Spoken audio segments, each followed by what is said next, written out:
الحمد لله نحمده ونستعينه ونستغفره ونؤمن به ونتوكل عليه ونعوذ بالله من شرور أنفسنا ومن سيئات أعمالنا من يهده الله فلا مضل له ومن يضلله فلا هادي له ونشهد أن لا إله إلا الله وحده لا شريك له ونشهد أن سيدنا وسندنا وحبيبنا ومولانا محمدا عبده ورسوله الذي أرسله بالحق إلى الخلق بشيرا ونذيرا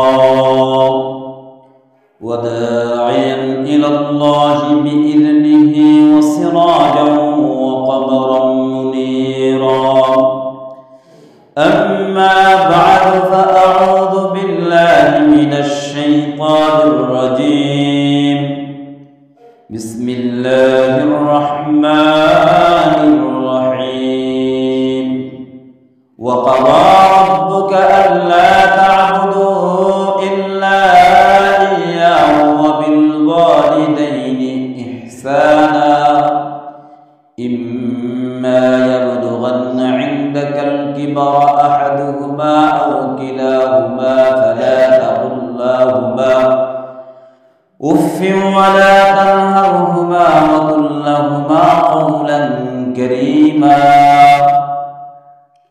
وقال سيد الأنام صلى الله عليه وسلم الجنة تحت أقدام الأمهات أو كما قال عليه الصلاة والسلام إن الله وملائكته يصلون على النبي يا أيها الذين آمنوا صلوا عليه وسلموا تسليما اللهم صل على محمد وعلى آل محمد كما صليت على إبراهيم وعلى آل إبراهيم إنك حميد مجيد اللهم بارك على محمد وعلى آل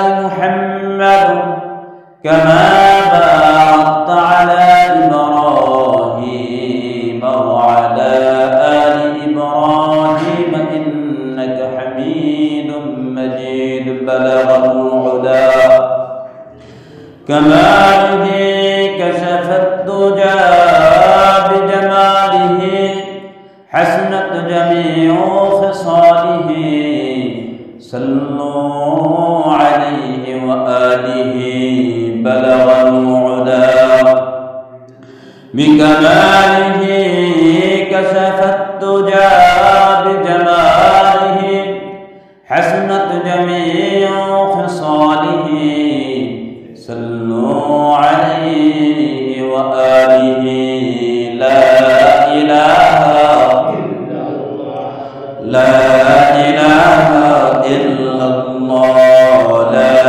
إله إلا الله لا إله إلا الله لا إله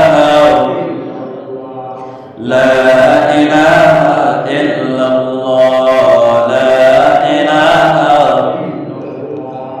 لا إله إلا الله لا إله لا إله إلا الله محمد رسول الله صلى الله عليه وسلم আল্লাহ রাব্বুল আলামিনের দরবারে লাখ কোটি শুকরিয়া যে আল্লাহ রাব্বুল আলামিন আজকে পবিত্র জুমার দিন আপনাকে আমাকে দুনিয়ার সকল কাজ থেকে বিরত রেখে দুনিয়ার সকল ঝামেলার থেকে মুক্ত করে যে আল্লাহ রাব্বুল আলামিন তার ঘর পবিত্র মসজিদের মধ্যে আসার তৌফিক দান করলেন সেই আল্লাহ রাব্বুল আলামিনের দরবারে কালিমাতুশ শুকর আদায় করছি আলহামদুলিল্লাহ। আল্লাহ রাব্বুল আলামিনের দরবারে আর শুকরিয়া আদায় করছি যে আল্লাহ রাব্বুল আলামিন আমাদেরকে অসুস্থতার থেকে হেফাজত করে, বিভিন্ন প্রকার অ্যাক্সিডেন্টের হাত থেকে আল্লাহ তাআলা রেহাই দিয়ে মুক্ত করে, সুস্থ রেখে সবল রেখে যে রব্বুল আলামিন আপনাকে আমাকে তার ঘর মসজিদে আসার, বসার, কথা বলার, কথা শোনার তৌফিক দান করলেন, সে রব্বুল আলামিনের দরবারে আবার অন্তরের অন্তরস্থল থেকে শুকরিয়া আদায় করছি। আলহামদুলিল্লাহ। সম্মানিত উপস্থিতি, আমরা আল্লাহ রাব্বুল আলামিনের পাঠানো সমস্ত মাখলুকাতের মধ্য থেকে শ্রেষ্ঠ মাখলুকাত, এবং শুধু শ্রেষ্ঠ মাখলুকাত তা নয়, আল্লাহ রাব্বুল আলামিন হযরত আদম আলাইহিস সালাতু ওয়াস সালাম থেকে নিয়ে মুহাম্মদুর রাসূলুল্লাহ সাল্লাল্লাহু আলাইহি ওয়াসাল্লাম পর্যন্ত 2,24,000 মতান্তরে 1,24,000 নবী রাসূল পাঠিয়েছেন। সমস্ত নবী রাসূলদের মধ্য থেকে বিশ্বনবী মুহাম্মদুর রাসূলুল্লাহ সাল্লাল্লাহু আলাইহি ওয়াসাল্লামকে শ্রেষ্ঠ নবী করে এই দুনিয়াতে পাঠিয়েছেন। এবং বিশ্বনবী মুহাম্মদুর রাসূলুল্লাহ সাল্লাল্লাহু আলাইহি ওয়াসাল্লামকে শ্রেষ্ঠ নবী করে পাঠাইয়া আর আমাদেরকে ওনার শ্রেষ্ঠ উম্মত বলে ঘোষণা দিয়েছেন। অথচ সেই বিশ্বনবী মুহাম্মদুর রাসূলুল্লাহ সাল্লাল্লাহু আলাইহি ওয়াসাল্লামের প্রতি দরুদ পাঠ করতে রাসূল করিম সাল্লাল্লাহু আলাইহি ওয়াসাল্লামের উদ্দেশ্যে দরুদ পাঠ করা আমাদের জন্য অনেক কঠিন। আমাদের জবান থেকে দরুদ বের হতে চায়। রাসূল করিম সাল্লাল্লাহু আলাইহি ওয়াসাল্লাম বলেন, পৃথিবীর মধ্যে কৃপণ হলো ওই ব্যক্তি, সবচেয়ে বেশি কৃপণ হলো ওই লোক যে নবীজি সাল্লাল্লাহু আলাইহি ওয়াসাল্লামের নাম শুনল অথচ নবীজির উপর দরুদ পাঠ করল। এবং আল্লাহ রাসূল সাল্লাল্লাহু আলাইহি ওয়াসাল্লাম হাদিস শরীফের মধ্যে বলেন, যে ব্যক্তি রাসূল করিম সাল্লাল্লাহু আলাইহি ওয়াসাল্লামের উপর দরুদ পাঠ করে আল্লাহ রাব্বুল আলামিন তার উপর 10 বার রহমত নাজিল করেন এবং তার জীবনের গুনাহ মাফ করে দেন এবং তার আমলনামা থেকে গুনাহ মাফ করে দেন। সুবহানাল্লাহ। এও আছে যে রাসূল করিম সাল্লাল্লাহু আলাইহি ওয়াসাল্লামের উপর দরুদ পাঠ করলে আল্লাহ রাব্বুল আলামিন এই দরুদের বরকতে, আল্লাহ রাব্বুল আলামিন এই দরুদের বরকতে আমাদের মাঝে আল্লাহ তাআলার রহমত বর্ষণ করেন। সুবহানাল্লাহ। যারা রাসূলের উপর দরুদ পাঠ করে আল্লাহ রাসূল বলেন তাদের উপর রহমত বর্ষিত হয়। আমরা দরুদ পাঠ করতে কৃপণতা করি, কিন্তু গান গাইতে কৃপণতা হয় না। দরুদ পড়তে কৃপণতা আসে, কিন্তু ঝগড়ার সময় মুখ দিয়ে ভালো ভালো শব্দ বের হইতে খারাপ লাগে না।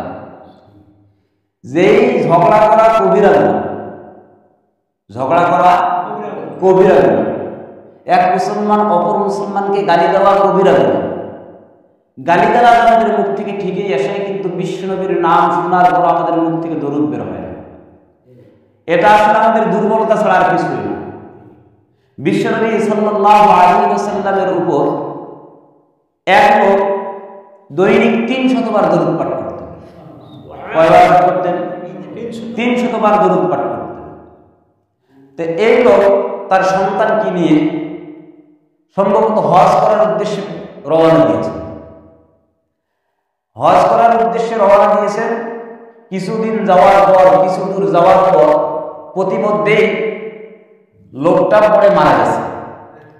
যে লোকটা রাসূলের উপর দৈনিক 300 বার দরুদ পাঠ করত, এই লোকটা হজে যাওয়ার পথে কোনো কারণে, কোনো রোগের কারণেই হোক বা আল্লাহ পাকের হুকুমেই হোক, যে কোনো একটা ওসিলায় দুনিয়ার থেকে বিদায় গ্রহণ করছে। শুধু বিদায় গ্রহণ করছে এরকম নয়, তার সন্তান সাথেই ছিল। তাকে দেখে তার আব্বার চেহারাকে আল্লাহ রাব্বুল আলামিন মানুষের চেহারা থেকে শুকরের চেহারায় পরিণত করে দিয়েছে। তো এখন রাস্তা দিয়ে মানুষ যায়, কাউকে ডাক দিয়েও বলতে পারে না যে আসেন আমার আব্বার জানাজা করি, কারণ জানাজা করতে গেলে তো অনেকেই চেহারা দেখতে চায়। সে একলা একলা ওই লাশ পথের মধ্যে বসে আছে। এরকম একদিন, 2 দিন, 3 দিন যখন অতিবাহিত হয়ে গেছে, একদিন দেখে স্বপ্নের মধ্যে রাসূল করিম সাল্লাল্লাহু আলাইহি ওয়াসাল্লাম তার সামনে আসছে, ওই লোকটার সামনে আসছে। আসার পর ডাক দিয়ে বলতেছে, এই তুমি এখানে এভাবে বসে আছো কেন? তো উনি বলেন, এই পরিস্থিতি, আমার আব্বাকে নিয়ে আমি হজে যাওয়ার উদ্দেশ্যে পথ দিছিলাম। তো পথ যে দিছিলাম, রাস্তার মধ্যেই আমার আব্বা মারা গেছে। আর আল্লাহ রাব্বুল আলামিন তার চেহারাকে শুকরের চেহারায় পরিণত করে দিয়েছে। উনি কি করলেন, চেহারা থেকে কাপড়টা সরাইয়া ওনার চেহারার মধ্যে হাত বুলাইয়া দিলেন। হাত যখন বুলাইয়া দিলেন, শুকরের চেহারা পরিবর্তন হয়ে এবার তার চেহারা উজ্জ্বল আলো একটা সুন্দর চেহারা পরিণত হয়ে গেছে।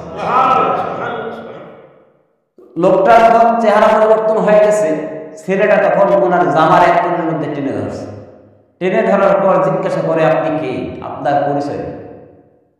উনি বলেন, তুমি কি আমাকে এখনো চিনতে পারো নাই? উনি বলেন, না, আমি আপনাকে এখনো চিনতে পারি। উনি বলেন, আমি হলাম বিশ্বনবী মুহাম্মদুর রাসূলুল্লাহ সাল্লাল্লাহু আলাইহি ওয়াসাল্লাম।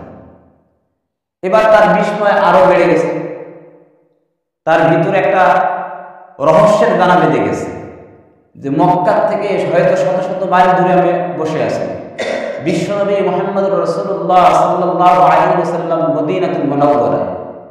উনি এখানে আসলেন কিভাবে, খবর পাইলেন কিভাবে, আর তিনি এখানে আসলেন কিভাবে? তো উনি ওনাকে জিজ্ঞাসা করেন, আপনি এখানে আসলেন কিভাবে, খবর পাইলেন কিভাবে? তো উনি জিজ্ঞাসা করেন, তুমি কি আমাকে চিনতে পারো না? উনি বলেন, না, আমি আপনাকে চিনতে পারিনি। উনি বলেন, আমি বিশ্বনবী মুহাম্মদুর রাসূলুল্লাহ সাল্লাল্লাহু আলাইহি ওয়াসাল্লাম। যখন বলছেন বিশ্বনবী মুহাম্মদুর রাসূলুল্লাহ সাল্লাল্লাহু আলাইহি ওয়াসাল্লাম, তখন তার মধ্যে রহস্যের দানা আরো বাড়ছে। কারণ খবর পাইছে কিভাবে, আসলে কিভাবে? ওনাকে যখন জিজ্ঞাসা করেন, আল্লাহ নবী সাল্লাল্লাহু আলাইহি ওয়াসাল্লাম বলেন যে তোমার আব্বার পক্ষ থেকে আমার কাছে দৈনিক 300 বার দরুদের হাদিয়া যায়। আজকে 3 দিন যাবত তোমার আব্বার পক্ষ থেকে কোনো দরুদের হাদিয়া আমার কাছে আসতেছে না। আমার কাছে যেই ফেরেশতা দরুদের হাদিয়া নিয়ে আসে, আমি তাকে জিজ্ঞাসা করলাম যে অমুক জায়গার অমুকের ছেলের পক্ষ থেকে যে 300 দরুদ প্রত্যেকদিন আমার কাছে পাঠানো হয়, পৌঁছানো হয়, সেই দরুদের হাদিয়া আমার কাছে কেন আসতেছে না? উনি বলেন, ইয়া রাসূলুল্লাহ, ইয়া হাবিবাল্লাহ,